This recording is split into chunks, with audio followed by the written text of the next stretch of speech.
हम आजादी का अमृत महोत्सव मना रहे हैं, तो पिछले 75 साल में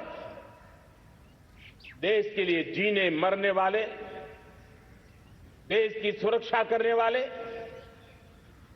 देश के संकल्पों को पूरा करने वाले,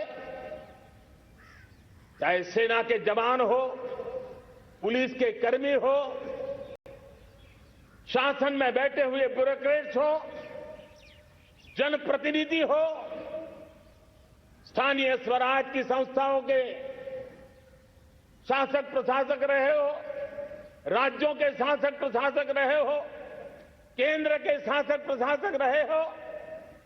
75 साल में इन सब के योगदान को भी आज स्मरण करने का अवसर है और देश के कोटि कोटि नागरिकों को भी, जिन्होंने 75 साल अनेक प्रकार की कठिनाइयों के बीच भी देश को आगे बढ़ाने के लिए अपने से जो हो सका वो करने का प्रयास किया है। मेरे प्यारे देशवासियों, 75 साल की हमारी ये यात्रा अनेक उतार चढ़ाव से भरी हुई है। सुख दुख की छाया मंडराती रही है और इसके बीच भी हमारे देशवासियों ने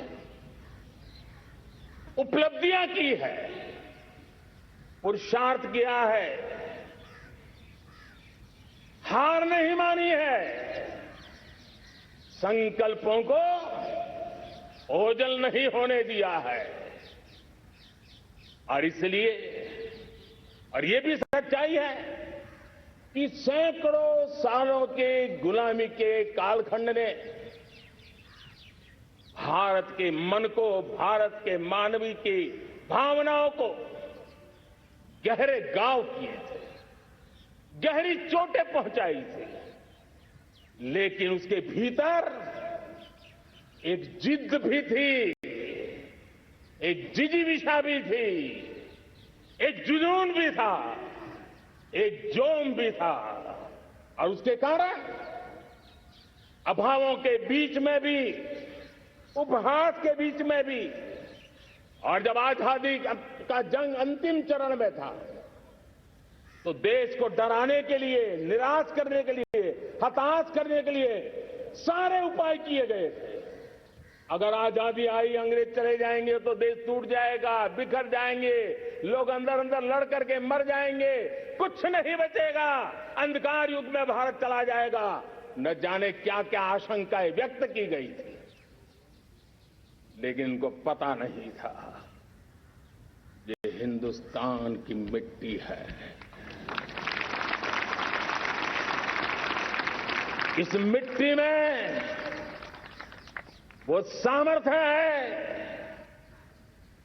जो शासकों से भी परे सामर्थ्य का एक अंतर प्रभाव लेकर के जीता रहा है, सदियों तक जीता रहा है। और उसी का परिणाम है, हमने क्या कुछ नहीं झेला। कभी अन्न का संकट झेला, कभी युद्ध के शिकार हो गए, आतंकवाद ने डगर डगर चुनौतियां पैदा की, निर्दोष नागरिकों को मौत के घाट उतार दिया गया, छद्म युद्ध चलते रहे, प्राकृतिक आपदाएं आती रही, सफलता विफलता,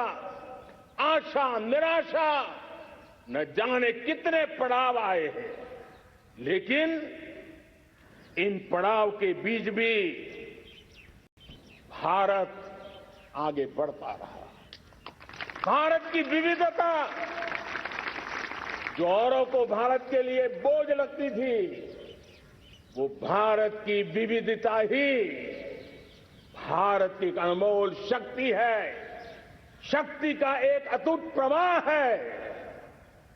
और दुनिया को पता नहीं था कि भारत के पास एक इनहेरेंट सामर्थ्य है, एक संस्कार सरिता है, एक मन मस्तिष्क का विचारों का बंधन है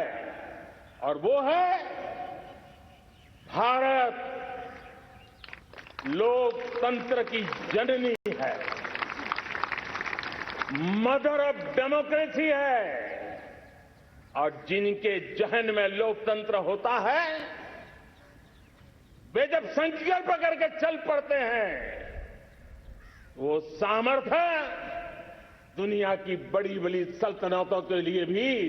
संकट का काल लेकर के आती है। ये मदर ऑफ डेमोक्रेसी, ये लोकतंत्र की जननी हमारे भारत ने सिद्ध कर दिया कि हमारे पास ये एक अनमोल सामर्थ्य है।